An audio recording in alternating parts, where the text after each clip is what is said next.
ETF index mutual funds నేర్చుకుని stock మార్కెట్లో రాణించాలనుకుంటున్నారా? వెంటనే ఈ నెంబర్కి కాల్ చేయండి. నమస్తే, వెల్కమ్ టు సుమన్ టీవీ. నేను మీ సంజయ్. ఖమ్మం జిల్లా శ్రీనగర్లో ఒక దారుణం చోటు చేసుకుంది. మామ వేధింపులు భరించలేక కోడలు ఆత్మహత్య చేసుకున్నట్టు రీసెంట్గా వార్తల్లో చూసాం. అసలు ఈ కేసులో చూసుకుంటే కొంతమంది దాన్ని మర్డర్ అంటున్నారు, లేకపోతే కొంతమంది ఏమో సూసైడ్గా చిత్రీకరించాలని చెప్పేసి కొంతమంది వ్యతిరేకిస్తూ చెప్తున్నారు. అసలు ఈ కేసులో ఏం జరిగింది, ఈ కేసు పూర్వపరాలు ఏంటి, అసలు ఆ అమ్మాయి ఆత్మహత్య చేసుకోవడానికి గల పూర్తి కారణాలు ఏంటి అనే విషయాలపై తెలియజేయడానికి ఈరోజు మనతో పాటు ఉన్నారు సుప్రీంకోర్టు అడ్వకేట్ పోతిరెడ్డి కృష్ణకాంత్ గారు. సార్తో మాట్లాడి కొన్ని విషయాలు తెలుసుకుందాం. నమస్తే సార్. నమస్తే అండి. సార్, చూస్తున్నాం కదా సార్, ఇప్పుడు వరకు ఇన్సిడెంట్స్ క్రైమ్ రేట్ అనేది తగ్గుతూ వస్తుంది అనుకుంటున్నాం. కానీ రోజు రోజుకి క్రైమ్ రేట్ పెరుగుతూనే ఉంటుంది. గణాంకాలు చూసుకుంటే పెరుగుతున్నాయి. కాకపోతే న్యూస్లో అరాకొరగా క్రైమ్లు కనిపించిన బయట అనేవి క్రైమ్ అయితే ఆగట్లేదు సార్ అసలు. ఎందుకంటే ఇక్కడ చూసుకుంటే మామ వరసయ్యే వ్యక్తి కోడలపై అగత్యానికి పాల్పడినట్టు తెలుస్తుంది. 3 నెలలుగా వేధించినట్టు న్యూస్లో చెప్తున్నారు. ఆమెని కోరికలు తీర్చమని చెప్పేసి వీడియోలు కట్ట చూపించి అసలు బెదిరించినట్టు తెలుస్తుంది. అసలు ఇది తల్లిదండ్రులు చూసుకుంటే హత్య అంటున్నారు, ఆమె చూసుకుంటే సూసైడ్ కింద రూపొందించారు అంటున్నారు. అసలు ఈ సూసైడా, హత్య, అసలు ఈ కేసులో వివరాలు ఏంటి సార్ అసలు? సంజయ్ గారు, ఇప్పుడు మనము ఇది ఏదైతే చూసుకుంటున్నామో ఈ కేసెస్ మీరు ఇందాక అన్నారు రోజు రోజుకి తగ్గుతున్నాయా పెరుగుతున్నాయా అని చెప్పి. నా దృష్టిలో రోజు రోజుకి క్రైమ్ రేట్ పెరుగుతుంది. ఎందుకంటే what ever might be the reasons, ఒక విధంగా పాపులేషన్ పెరగడం వల్ల లేదా టెక్నాలజీ పెరగడం వల్ల ఏదైనా ఫ్యాక్టర్స్ అయి ఉండొచ్చు. బట్ రోజు రోజుకి క్రైమ్ రేట్ పెరుగుతుంది కానీ తగ్గట్లేదు. కానీ ఆ క్రైమ్ రేట్ పెరుగుతున్నప్పుడు దాన్ని నిరోధించగల శక్తి గల సామర్థ్యం గల పనిముట్లు కానీ లేకపోతే ఆ టీం కానీ ఆ పర్సనల్ అంటే ఎక్కువ మంది జనం ఆ టీం ఉంటాం పోలీస్ వాళ్ళకి, plus at the same time tools and technology. ఇప్పుడు సైబర్ క్రైమ్స్ కానీ లేకపోతే ఇలాంటి మర్డర్ కేసెస్ లో కానీ ఈ ఫోరెన్సిక్ అనాలిసిస్ అనేది చాలా important. Forensic science laboratories important. So ఆ యొక్క అవైలబిలిటీ కానీ ఇవన్నీ క్లియర్ గా పోలీస్ వ్యవస్థలో వాళ్ళకి అందుబాటులో ఉన్నాయా అన్నది పెద్ద క్వశ్చన్ మార్క్ ఇక్కడ. సో దాని వల్ల ఏమవుతుందంటే వాళ్ళ రోజు ఇలాంటి క్రైమ్స్ పెరగడం వల్ల దాని సరిగ్గా వీళ్ళు ఇన్వెస్టిగేషన్ కొద్దిగా ఎక్కడో జాప్యం జరగో లేదా ఏదో విధంగా ఇట్లాంటి నేను చెప్పినట్టు ఇవి అవైలబిలిటీ లేక ఈ టెక్నాలజీ కానీ ఇవన్నీ కానీ సరిగ్గా పాపం వాళ్ళకి అందుబాటులో లేక పోలీస్ వారు సరైన తరో ఇన్వెస్టిగేషన్ ఎక్కడో చేయలేకపోతున్నారు. కానీ క్రిమినల్ కేసెస్లో ప్రాబ్లం ఏంటంటే సంజయ్ గారు, మీకు 60 to 70% major chunk of the case ఇక్కడే సాల్వ్ అయిపోతుంది ఎక్కడ తరో ఇన్వెస్టిగేషన్ చేస్తాయి.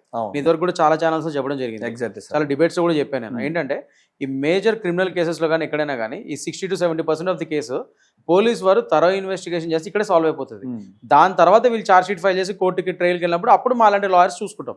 మీరు పగడబందీగా పక్కా ఎవిడెన్స్ ఇస్తేనే కదా మేము కరెక్ట్గా ఫైట్ చేయగలుగుతాం. అక్కడ ఇక్కడ సరిగ్గా botched up investigation, half hazard investigation, సగం ఇన్వెస్టిగేషన్ చేసి మీరు పంపించారు అనుకోండి, అప్పుడు ఆ కేసు నిలవదు. ఆ దోషులు కూడా ఒకవేళ నిజంగా దోషులు అయితే వాళ్ళు నిర్దోషులుగా బయటకు వచ్చేస్తారు. ఈ కేసుల్లో మనం కన్విక్షన్ రేట్ చాలా తక్కువ అయిపోతుంది. These are the major reasons ఎందుకు ఇవాళ రోజు ఈ మర్డర్ కేసుల్లో వాటిలో కన్విక్షన్ రేట్స్ తగ్గిపోయినాయి అంటే క్రైములు పెరుగుతున్నాయి కానీ కన్విక్షన్ రేట్ ఎక్కడ, ఆ కేసులు సాల్వ్ అయ్యే దాఖలాలు ఎక్కడున్నాయి, చాలా తక్కువైపోయింది. సో అదే చెప్తున్నాను నేను, ఎక్కడో ఇవన్నీ కొరబడుతుంది. ఎందుకంటే పోలీస్ వారిని ఒక్కరిని మనం బ్లేమ్ చేయడం కూడా లేదు ఇక్కడ. అలాగనే వాళ్ళ వ్యవస్థలు కానీ వాళ్ళకున్న పనిముట్లు, technology, what ever the availability of the tools and technology, లేదా టీము ఇంకా ఎక్స్పాన్షన్ ఉండాలి, ఎక్కువ మందిని రిక్రూట్ చేయాలి, అది సరిగ్గా లేదు. పోలీస్ వాళ్ళ స్టాఫ్ తక్కువ ఉంటుంది. ఫోరెన్సిక్ సైన్స్ ల్యాబొరేటరీస్ ఎన్ని అవైలబిలిటీలో ఉన్నాయి. ఇప్పుడు ఇది ఖమ్మం అనే చోట ఒక టౌన్ లో అయింది. ఇది ఫర్ ఎగ్జాంపుల్ ఎక్కువ రూరల్ ఏరియాస్ లో ఖమ్మంలో ఒక మామూలు town, it's not a metropolitan city, అదొక టౌన్. అది ఆ టౌన్ లో మీకు క్రైమ్స్ అలాంటివి ఎక్కువ అవుతున్నప్పుడు మీకు ఫోరెన్సిక్ సైన్స్ ల్యాబొరేటరీస్ ఎన్ని అవైలబిలిటీలో ఉన్నాయి అక్కడ. సో ఈ మర్డర్ కేసులు ఇవన్నీ ఫోరెన్సిక్ సైన్స్ ల్యాబొరేటరీసే కదా ఇంపార్టెంట్, అవునా కదా? సో దాని పరంగా ఇది చాలా డిలే అవుతుంది. ఓకే సార్, ఇక కేసులోకి వెళ్తే సార్ ఇక్కడ చూసుకుంటే ఆమెని హత్య చేసి సూసైడ్ రూపొందించారని చెప్పేసి తల్లిదండ్రులు అంటున్నారు. అసలు కేసు పూర్తి వివరాలు ఏంటి సార్, అసలు ఎలా జరిగింది?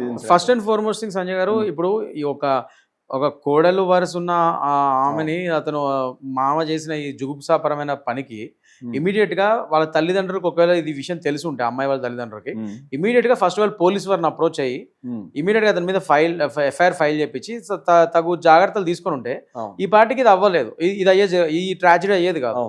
ఇప్పుడు ఏమైందంటే వాళ్ళు నాకు తెలిసినంత వరకు ఎవరో పెద్ద మనుషులు కూర్చోబెట్టి మాట్లాడి అతను మందలించి ఏదో చేశారని చెప్పి మనకి న్యూస్ ఛానల్స్ అంటే చూసిన దాని ప్రకారం చెప్తాం. సో దాని ప్రకారం అది తెలుస్తుంది. సో కేవలం ఇప్పుడు అంత పెద్ద సెక్షువల్ హెరాస్మెంట్ అవుతున్నప్పుడు మీ అమ్మాయి మీద మీరు యాజ్ ఎ పేరెంట్ గా అతన్ని ఇమీడియట్ గా పిలిచి అతని మీద చట్టపరమైన చర్యలు తీసుకోకుండా మీరు కూర్చోబెట్టి పెద్ద మనుషులు కూర్చోబెట్టి మాట్లాడితే ఏమొస్తుందండి? ముఖ్యంగా ఇదేం సివిల్ డిస్ప్యూట్ కాదు కదా, ఒక ల్యాండ్ కి సంబంధించిందో లేకపోతే చిన్న చిన్న కుటుంబ తగాదాలు కాదు కదా ఇంట్లో కూర్చొని మాట్లాడటానికి. ఒక అమ్మాయి మీద మీ అమ్మాయి మీద ఒక అతను అఘాయిత్యం పాల్పడితే ఇట్స్ ఎ హ్యూజ్ క్రైమ్ అది. సో మీరు ఖచ్చితంగా ఇది ఒక సోషల్ టాబు అండి. ఇది అంత ప్రాబ్లం ఏంటంటే ఫ్యామిలీస్ లో ముఖ్యంగా ఈ రూరల్ ఏరియాస్ లో, అంటే సిటీస్ లో అయితే ఓకే, సిటీస్ లోనే అట్లున్నారు జనాలు, అలాంటిది ఇంకా రూరల్ ఏరియాస్ లో, ఈ విలేజెస్ లో ఇంకా ఎక్కువ ఉంటుంది ఈ సోషల్ టాబు. ఏంటంటే ఎందుకులే మళ్ళీ మన పరువు పోతుంది, వీటి మీద పోలీస్ చుట్టూ ఏం తిరుగుతాం, పోలీసు వాళ్ళకి ఇప్పుడు కంప్లైంట్ ఇస్తే వాళ్ళు మనల్ని పరువు పోతుంది, మళ్ళీ జనాలకు తెలుస్తుంది అమ్మాయి మీద ఇట్లా అయిందని అట్లా అయిందని అదేదని ఏదో భయపడతారు వీళ్ళు. ఆ సోషల్ టాబు వల్ల పాపం వీళ్ళు భయపడి పోలీస్ కంప్లైంట్లు ఇవ్వకపోతే అది లోపల పెట్టుకుంటే ఏమైతుంది, ఇదిగో లాస్ట్ కి ఇలా అయిపోతుంది. అప్పుడు ఇలాంటి ట్రాజడీస్ కి దారి తీస్తుంది. సో అందుకనే వాళ్ళు అప్పుడే కంప్లైంట్ ఇచ్చి ఉంటే ఇవాళ రోజు ఈ ట్రాజడీని ఆపగలిగి ఉండేవాళ్ళు.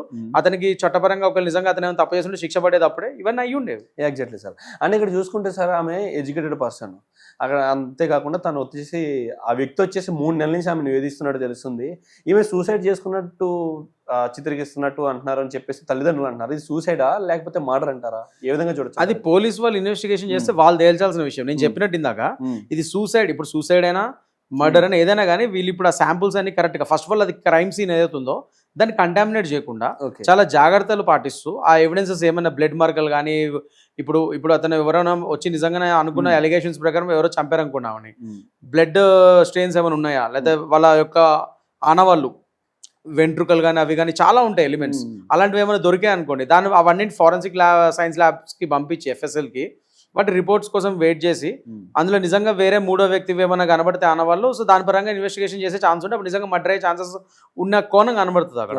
At the same time autopsy report, post mortem report లో క్లియర్ గా తెలుస్తుంది అసలు నిజంగా ఆవిడ సూసైడ్ చేసుకున్నారా, లేకపోతే ఏమైనా స్ట్రగుల్ అయిందా, ఎవరో వేరే వ్యక్తి ఆమెను చంపడానికి ట్రై చేశాడా, అలా చంపేసి వేసారు అనేది మనకి పోస్ట్ మార్టం రిపోర్ట్ లో క్లియర్ గా తెలుస్తుంది. అది క్లియర్ గా ఒక టీమ్ ఆఫ్ డాక్టర్స్ తో thorough investigation, thorough post mortem, thorough forensic experts ని పెట్టి ఇవన్నీ చేస్తే ఇది ఎప్పుడు మర్డరా సూసైడ్ అనేది తెలుస్తుంది. ఇవన్నీ పోలీస్ వారికి తగు జాగ్రత్తలు తీసుకొని చేయాలి. నేను చెప్పేది అదే. ఇక్కడ టీం ఎంత వరకు ఉంది మీకు పోలీస్ వరకు అలా ఇనఫ్ టీం ఉందా, ఫోరెన్సిక్ సైన్స్ ల్యాబొరేటరీస్ ఎంత మీ అవైలబిలిటీలో ఉంది, మీ దగ్గర తగు సైంటిఫిక్ పరికరాలు ఉన్నాయా, ఇవన్నీ పోలీస్ వాళ్ళు ఇన్వెస్టిగేషన్ కోసం ఇవన్నీ యూజ్ చేయాలి. అది ఎంతవరకు ఖమ్మంలో ఆ ఏరియాలో ఉన్నాయనేది కూడా మనం చూసుకోవాలి. అది గవర్నమెంట్ అందుకని ఇలాంటి జాగ్రత్తలు తీసుకొని వాళ్ళకి ఎక్కువ ఫెసిలిటీస్ ఇస్తే ఇలాంటి మర్డర్ కేసెస్ కూడా మంచి సాల్వ్ అయ్యే ఛాన్సెస్ ఉంటాయి. Exactly sir. ఇక్కడ చూసుకుంటే ఆ వ్యక్తికి కూడా ఎప్పటి నుంచో ఒక సంవత్సరం కిందటి నుంచి పైనుంచే భార్యతో వివాదాలు ఉన్నట్టు, భార్య తినతో కలిసి ఉండట్టు తెలుస్తుంది. వాళ్ళ పిల్లల్ని ఈ అమ్మాయి దగ్గర చేర్చి వాళ్ళ బాగోగులు చూసుకోవడం, వాళ్ళ ఇంట్లో పెట్టి చూసుకోవడం కూడా జరుగుతున్నట్టు తెలుస్తుంది. అసలు ఇలాంటి వ్యక్తిని ఇంట్లోకి తీసుకురావడం ఎంతవరకు కరెక్ట్ అంటారు అసలు ఈ ఇన్సిడెంట్లో? అసలు అంతేకాకుండా బయట అక్రమ సంబంధాలు పెట్టుకుని భర్తల్ని భార్యల్ని చంపేసిన సంఘటనలు ఎన్నో చూస్తున్నాం. ఇక్కడ అక్రమ సంబంధానికి ఒప్పుకోలేదని చెప్పేసి ఈ అమ్మాయి నిర్దాక్షిణ్యంగా చనిపోవడం జరిగింది.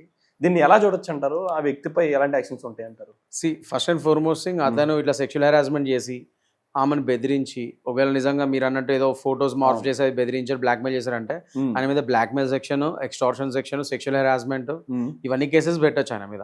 అది కాకుండా ఇప్పుడు లేటెస్ట్ గా ఇప్పుడు ఆమె సూసైడ్ కూడా, ఇతను పెట్టే బ్లాక్మెయిల్ వల్ల ఆమె సూసైడో లేదా మర్డర్ అయిందో తెలియదు కాబట్టి, ఒకవేళ సూసైడ్ అయితే అబెట్మెంట్ టు సూసైడ్ ఆ సెక్షన్ కూడా పడతాయి.